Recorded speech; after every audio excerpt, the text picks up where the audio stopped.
الرحیم السلام علیکم اسٹوڈینٹس، 4 کلاس جیسا کہ ہمارے سلیبس میں 2 صورتیں تھیں وہ ہم نے کر لی ہیں، تو ہمارے جو سیکنڈ ٹرم کی اسلامیات کے دوسرے سبق ہیں وہ یہاں سے شروع ہوتے ہیں۔ سبق نمبر 4 ہے، یہ سبق نمبر 4 ہے، یونٹ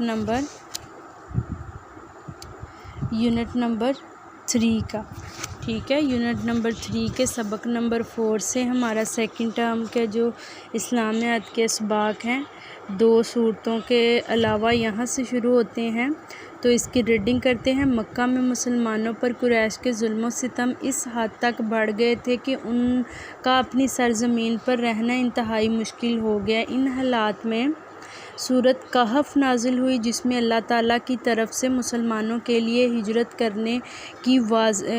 کرنے کے لیے واضح اشارے تھے۔ چنانچہ نبی کریم صلی اللہ علیہ وآلہ وسلم نے مسلمانوں سے فرمایا، بہتر ہے کہ تم لوگ حبشہ چلے جاؤ، وہاں کا حکمران انصاف پسند ہے، وہاں کسی پر ظلم نہیں ہوتا، وہ بھلائی کی سرزمین ہے۔ حبشہ براعظم افریقہ کا ایک ملک ہے جسے آج کل ایتھوپیا کہا جاتا ہے۔ اس زمانے میں وہاں ایک عیسائی بادشاہ نجاشی حکومت کرتا تھا، جو بہت رحم دل اور عادل حکمران تھا۔ پہلی ہجرت حبشہ نبی کریم صلی اللہ علیہ وآلہ وسلم کے فرمان کے بعد بہت سے مسلمان حبشہ جانے کے لیے تیار ہو گئے۔ پہلی ہجرت حبشہ میں نبوت کے 5ویں سال رجب کے مہینے میں ہوئی اور 12 مرد اور 4 عورتیں شامل تھیں۔ حضرت عثمان رضی اللہ تعالیٰ عنہ مسلمانوں کے امیر تھے۔ آپ رضی اللہ تعالیٰ عنہ کی بیوی حضرت رقیہ رضی اللہ تعالیٰ عنہا، جو کہ حضور صلی اللہ علیہ وآلہ وسلم کی صاحبزادی بھی تھیں، آپ رضی اللہ تعالیٰ عنہ کے ساتھ تھیں۔ حبشہ پہنچ کر مسلمان بڑے امن اور سکون سے رہنے لگے۔ چند ماہ بعد یہ افواہ پھیلی کہ مکہ کے لوگ مسلمان ہو گئے ہیں۔ یہ سن کر حبشہ کے مہاجرین شوال کے مہینے میں مکہ واپس آ گئے۔ مکہ پہنچ کر انہیں پتہ چلا کہ افواہ غلط تھی۔ اس کے بعد مسلمانوں پر قریش کا ظلم و ستم اور بڑھ گیا۔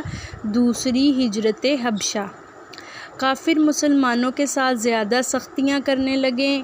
ان حالات میں نبی کریم صلی اللہ علیہ وآلہ وسلم نے مسلمانوں کو دوبارہ ہجرت حبشہ کا مشورہ دیا۔ چنانچہ نبوت کے 6 سال 83 مردوں اور 19 عورتوں نے حبشہ کی طرف ہجرت کی۔ حبشہ پہنچنے کے بعد نجاشی نے مسلمانوں کے ساتھ بہت اچھا سلوک کیا اور وہ امن سے رہنے لگے۔ قریش کی مہاجرین کو واپس لانے کی کوشش۔ قریش مکہ کو اس پر سخت غصہ تھا کہ مسلمان حبشہ میں امن و امان سے زندگی گزار رہے ہیں، چنانچہ انہوں نے مہاجرین کو واپس لانے کے لیے اپنے 2 قاصد عبداللہ بن ابی ربیعہ اور عمرو بن العاص کو بہت سے تحائف دے کر نجاشی کے پاس بھیجا۔ انہوں نے نجاشی سے درخواست کی، اے بادشاہ، ہمارے کچھ ناسمجھ نوجوان آپ کے ملک میں بھاگ آئے ہیں۔ انہوں نے ایک نیا دین ایجاد کیا ہے جسے نہ ہم جانتے ہیں، نہ آپ ہمیں ان کے والدین اور قبیلے کے لوگوں نے بھیجا ہے۔ ان لوگوں کو ہمارے حوالے کریں۔ نجاشی نے مہاجرین کو بلایا۔ مسلمانوں نے پکا ارادہ کر لیا کہ نتیجہ خواہ کچھ بھی ہو وہ سچ ہی بولیں گے۔ بادشاہ نے مسلمانوں سے پوچھا کہ تم نے کون سا نیا دین ایجاد کیا ہے؟ چنانچہ مسلمانوں کی طرف سے نبی کریم صلی اللہ علیہ وآلہ وسلم کے چچا زاد بھائی حضرت جعفر طیار رضی اللہ تعالیٰ عنہ نے بڑی وضاحت سے بادشاہ کو بتایا۔ تو یہاں تک ہم اپنی ریڈنگ رکھیں گے۔ آگے ان کی یہ تقریر ہے جو کہ ہم کل پڑھیں گے، ساتھ ہم کچھ کویسچن کر لیتے ہیں ایکسرسائز کے۔ فرسٹ 2 کویسچن ساتھ کریں گے ریڈنگ کے۔ آج کل حبشہ کو کس نام سے پکارا جاتا ہے؟ آج کل حبشہ کو ایتھوپیا کے نام سے پکارا جاتا ہے۔ حبشہ کے حکمران کا اصل نام کیا تھا؟ حبشہ کے حکمران کا اصل نام اسہمہ تھا۔